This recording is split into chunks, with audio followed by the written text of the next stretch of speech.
Hello, and welcome to another episode of the DVD Clutter Podcast. I'm Mattie, and I'm joined by Heather. And today we're talking about the 1960s adaptation of William Golding's Lord of the Flies. Oh, piggy!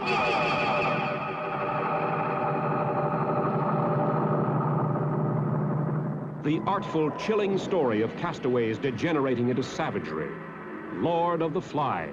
So, Heather, let's start. How did this come into our collection? So, I think that we went to a library sale together at some point, and for some reason we picked this up. My guess is that because it said Criterion Collection, we're like, we should snag this for like $1 or $2, whatever it was. And it sat on our shelf for many, many years until we finally picked it up to record this podcast. I think, I may have kind of messed with the rules here because I might have actually been the one to bring this in, but I thought you had brought it in from your time at the library when, sometimes films would be thrown out and it would be like, well, it could either go in the garbage or it could, go into my bag and I bring it home. Yeah, sure. And I mean, this was totally okay to do when I worked there. They would, we called them discards and you were allowed to, the staff was allowed to bring them home. But this one is not marked with the stamp from the library that I worked at. So this is another one of our local libraries that has a big book sale. So I'm guessing that's where we probably picked it up. I think another reason was that I had seen parts of this, I believe, on TCM when I was like high school or middle school, and I thought it looked pretty promising. So with that said, what is your relationship to the Lord of the Flies mythology, I guess? So I would say that I was actually more familiar with adaptations of the Lord of the Flies story, like The Hunger Games, The Long Walk, Battle Royale, The Troop by Nick Cutter is one that I read recently. There are so many iterations of this type of story. And I would say it was about 2 years ago that I finally picked up the book and read it for the first time. I had it on, our shelves for so long, and I thought, it's time to read it. It's a classic. And I was really, really underwhelmed when I read it. I really disliked the book a lot. And I would say, for me personally, the movie reflects a lot of the problems I had with the book. But before we get into it, tell me your initial reaction to it. And also, what is your, have you read the book? So it's so strange because so many of my classmates growing up had this assigned as part of the curriculum. And I feel like everybody read this in middle school. Everybody's read Lord of the Flies. It's like, it's like one of the new canon. It's like one of the big books from, like English class in American schools. And somehow I managed to just slip through the cracks. It was never assigned in my class in any of the years that I was in them. So it was always like the next classroom over, they were reading Lord of the Flies, and I never did. I started it at around the time that I think you read it, and I think I got a chapter in, and I'm just like, I can't stand this writing. I can't, I can't get over how annoying the writing of these characters are, the way that it's described. I could not get to the point where I was intrigued enough to read chapter 2. Yeah. Another strange thing is that I had seen like parts of adaptations from there was one in the 90s that I'm pretty sure I was shown in, when like the substitute teacher comes in and they wheel in the TV and you watch like an adaptation. I watched an adaptation, but I never read the story. So that brings us to this film. And I think I kind of feel like you did. I mostly felt like the kids were just so annoying. They're the most annoying. And I think one of the big problems for me with the book and with this adaptation, which is from what I sort of researched before watching it, is very, very faithful to the book, drawing, dialogue directly from the book. It's really actually a very kind of sparse film. There's not a ton of dialogue. My biggest problem is that the characters are so one note, and it's like, here's the fat kid, here's the kid who maybe has a little bit of a moral compass, here's the kid who's going to be, the leader and cause all the problems. And I feel like it's just banging you over the head with the symbolism. And so I understand why they teach this in high school, because it's really easy to pick out, the symbols and the themes of the book. But I also agree that the book is not really well written, in my opinion. And I don't think that the characters are well drawn at all. And I think that the movie is just kind of the same way. It does kind of, through that sparseness, capture the isolation and sort of the savagery, I guess, of where the kids are, I'm gonna have a lot to say about that word savagery, I think, in this film. No, and I am too, because, and well, we'll talk about that, but I'll bring it back to that later. Sorry. But, sort of captures that rawness. There's like a rawness to the movie, I think. And I read that none of the actors were actual child actors. They were just like regular kids that, got cast in the movie. And I think that comes across. Although I do feel like Piggy actually, I think, is one of the better performances in the movie. I felt for him during the movie. But again, it's just, everything is so one note, because from the beginning, it's just like, this is the fat kid and everybody's going to pick on him. And I feel like that's kind of how the book is written too. It's like symbolism over like substance to the characters. And that's kind of my big issue that I have with Lord of the Flies. As somebody, who faced my share of bullying growing up, or at least, like very heavy persistent teasing and sort of ostracization, it didn't feel very true. It didn't feel like it rang very true. It felt like, they start by deciding the kid's too fat and then suddenly he's subhuman. And I'm like, that's not really how it usually goes. Yeah. All of the different kids, they're kind of making a calculation in their heads of okay, who's the one that's going to keep me alive? And I think that's also kind of another shortcoming of this, is that it does not work so well as a survival story. Yeah, it kind of just throws you right into it. It's like, first of all, they're in a plane crash, right? This plane is supposed to be evacuating people from some kind of nuclear event that happens. And all of a sudden, all the adults die in this fiery plane crash, but the kids are okay. They Magically. land with absolutely nothing. They're in perfect, their clothing is in perfect condition, and they just land, they're just safe on this island. And it's like, all right, fine, whatever. So from the get-go, I was like, not buying this. But anyway, okay. So the kids are there. From the jump, I'm just like, I don't buy that there's no trauma associated with it. It's like these kids are just kind of like, we're just left to our own devices, and we're going to immediately go into we're going to build shelters and we're going to go hunt the pig. And it's like, well, where is kind of the build up to that is really kind of missing. I think to me, there's not a lot of suspense of where are our calories coming from? There's not a lot of sense of urgency around there's the thing of the one kid runs all the hunters and uses that to do a coup of the so-called tribe of that they create. But it's also there's no sense that there's any sort of shortage of abundance on this island, despite the fact that I think they do a good job photographing and kind of making it look where it is kind of idyllic, but also it kind of has this this life of its own where there are shots where you're seeing the kids in the distance and just the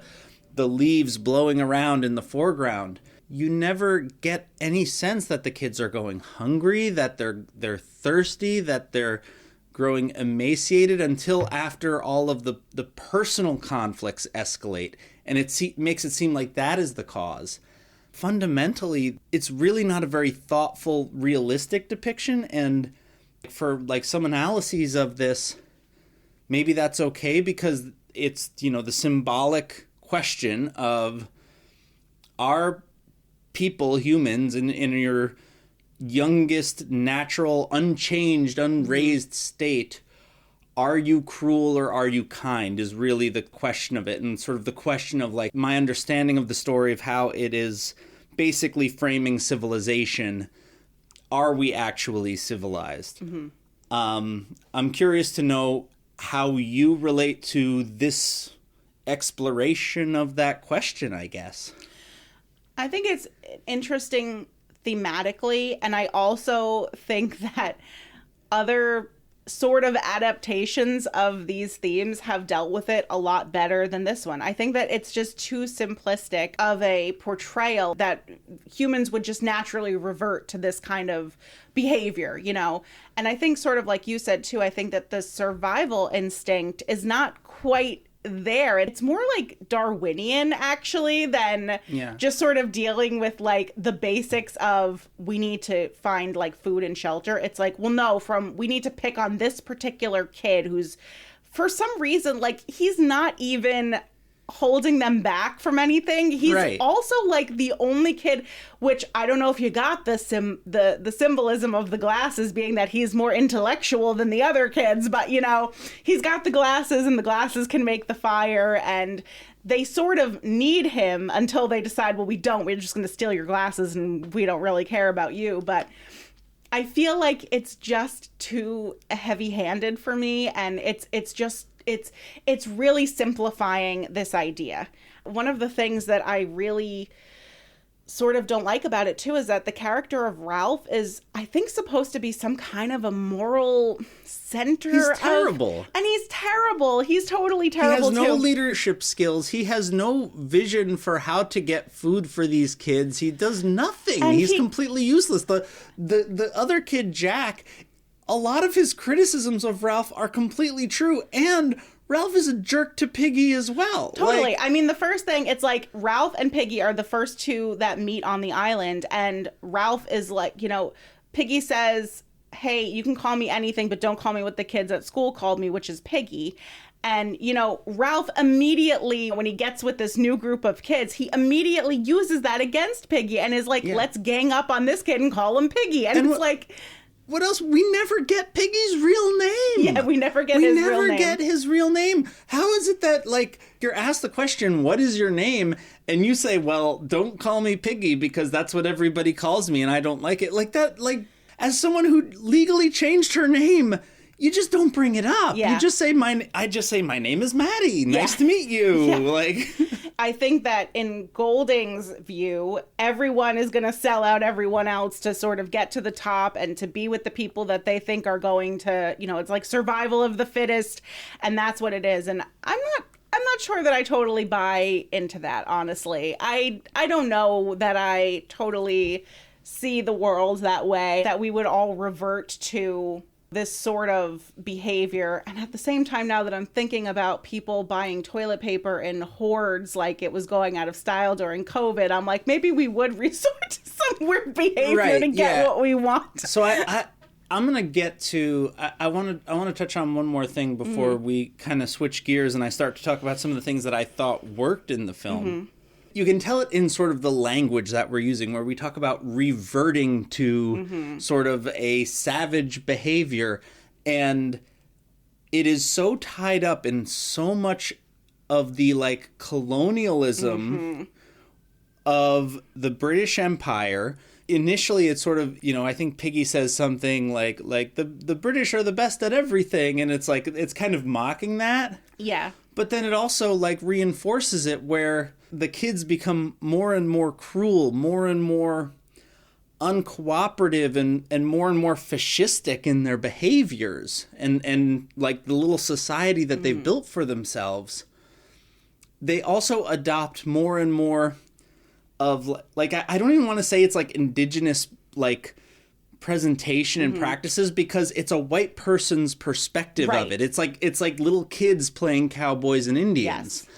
And it's like, that's something I hope kids don't really play that the way that they used to when we were growing up, because, like, just listening to, like, the noises that they make, I'm like, this is so offensive. This is fucking terrible.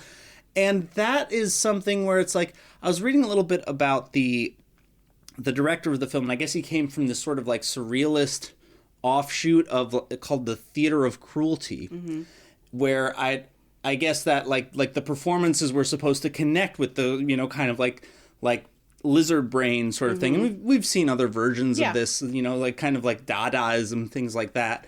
And I think in a lot of ways it's effective in terms of like when things start to really turn horrible, they turn really scary, and it's photographed and like performed in a really effective way. I feel, but at the same time, it's like everything in the film is also reinforcing this idea that like you need colonialism, you need the military, you need the rule of law as the West has interpreted it in order to, you know, prevent the horrors of the natural world. And we will just be like animals otherwise. Yeah. And it's like everything that I learn in my experience, in my life, and in reading of history, that's not the case. And the fact that it all takes place in the shadow of this apparently like nuclear war that we're, you know, you start off the film, you don't know if the kids are the last ones surviving. Yeah.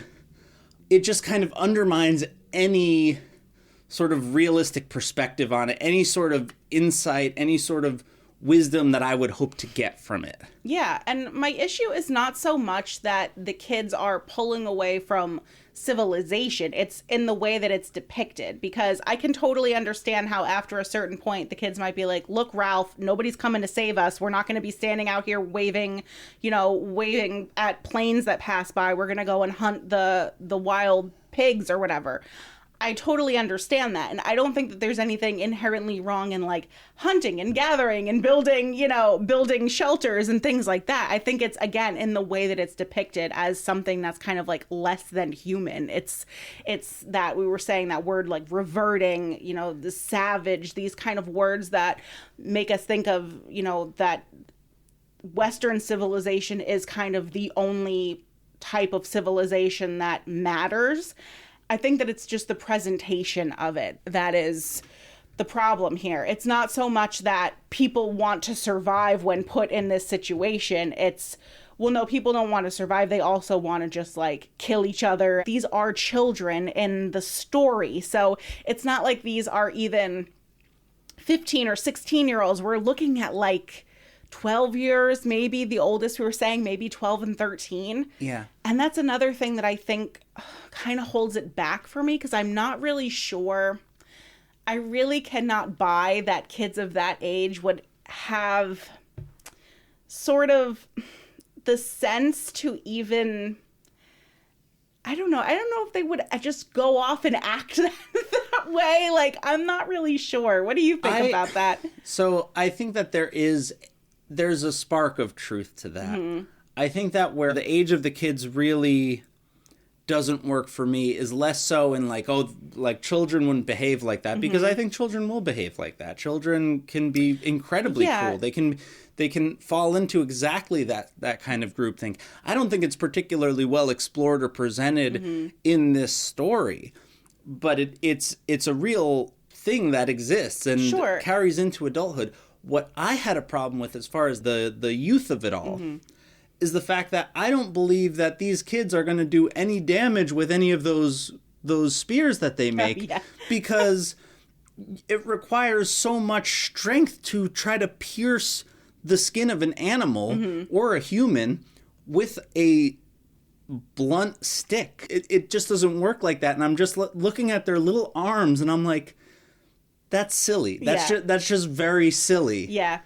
And you know what movie I was thinking a lot about when watching this was Hook. I think because I was just thinking about like the group, the boys in Hook, and sort of like the parallels between kind of kids just left to their own devices. And I think one is a much more imaginative, you know, what would kids be like without adults? Yeah. And then I feel like in this one, because at the end you do see like the one kid walks up to the sailor, I guess you want to call him, and it's clear that he's like, oh, thank goodness, like an adult is here, you know, someone's here to guide us.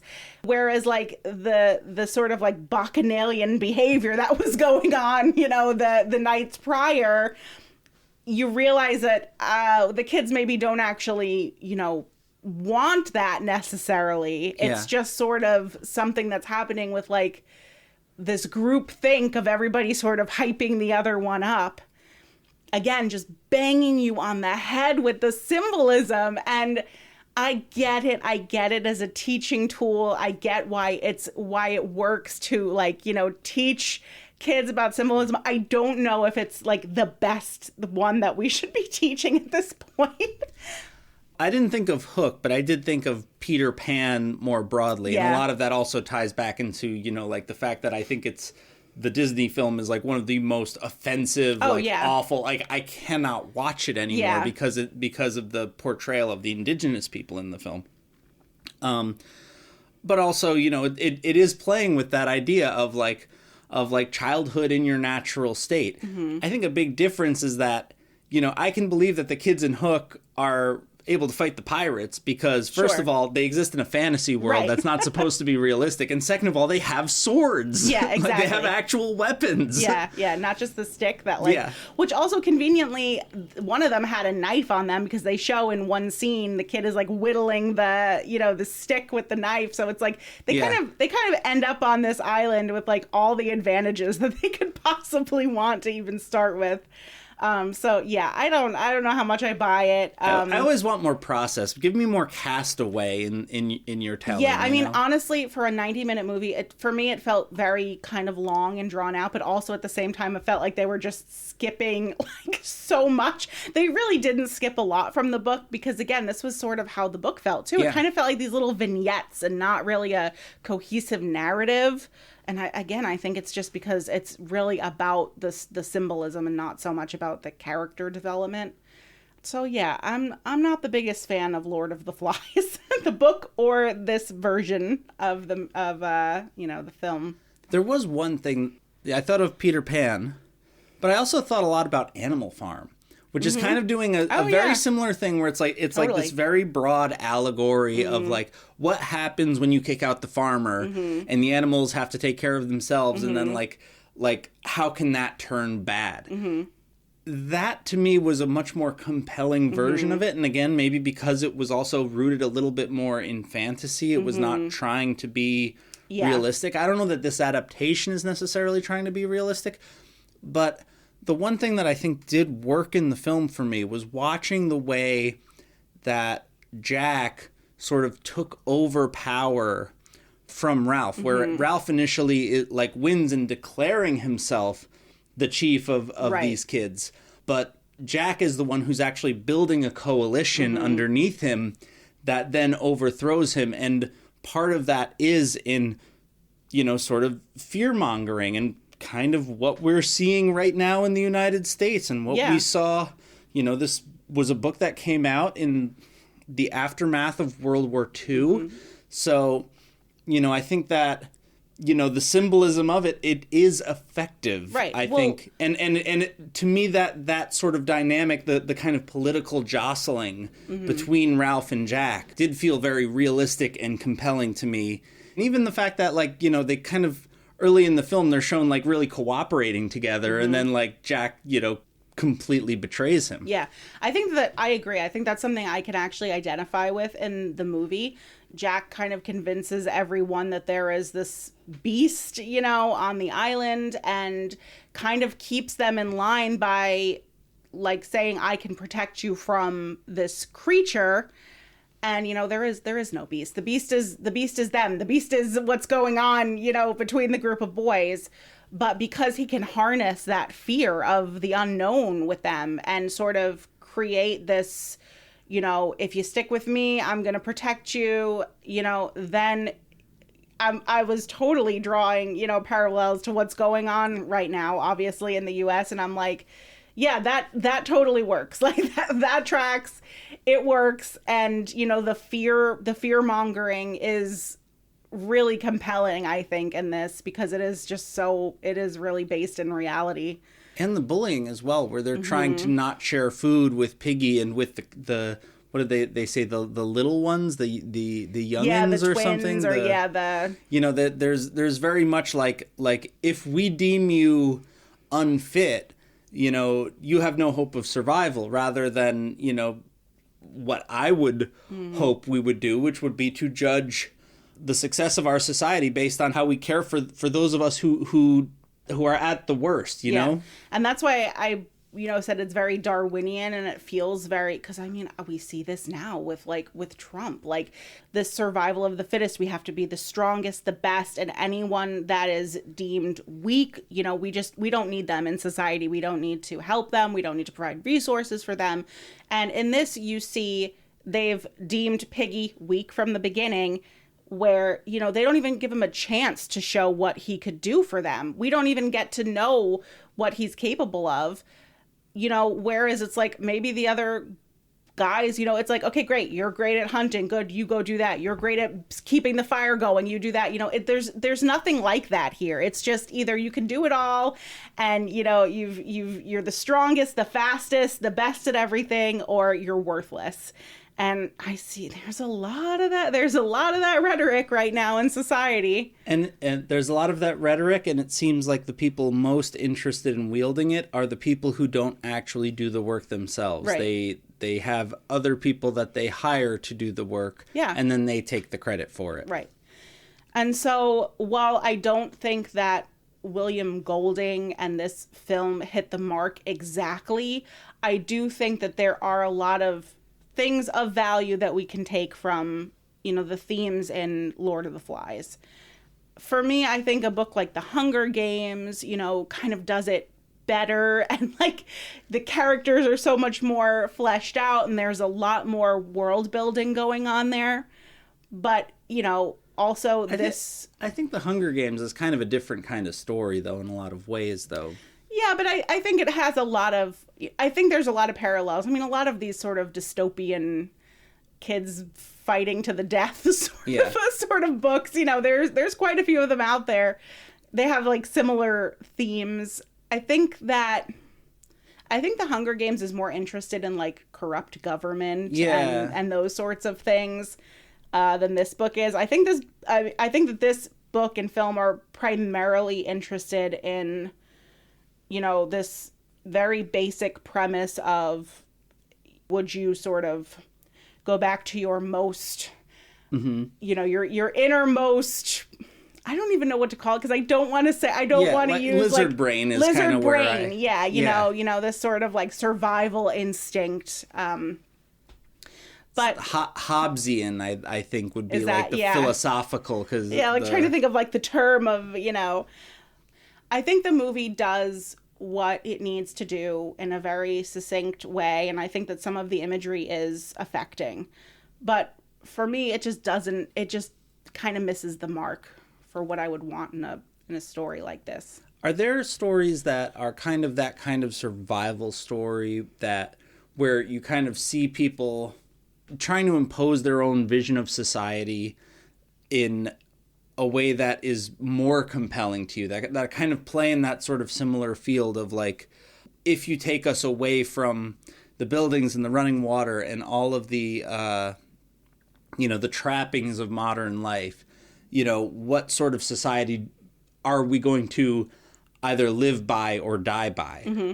Well, you're going to laugh, but 28 years later actually kind of does that for me, believe it or not. Yeah.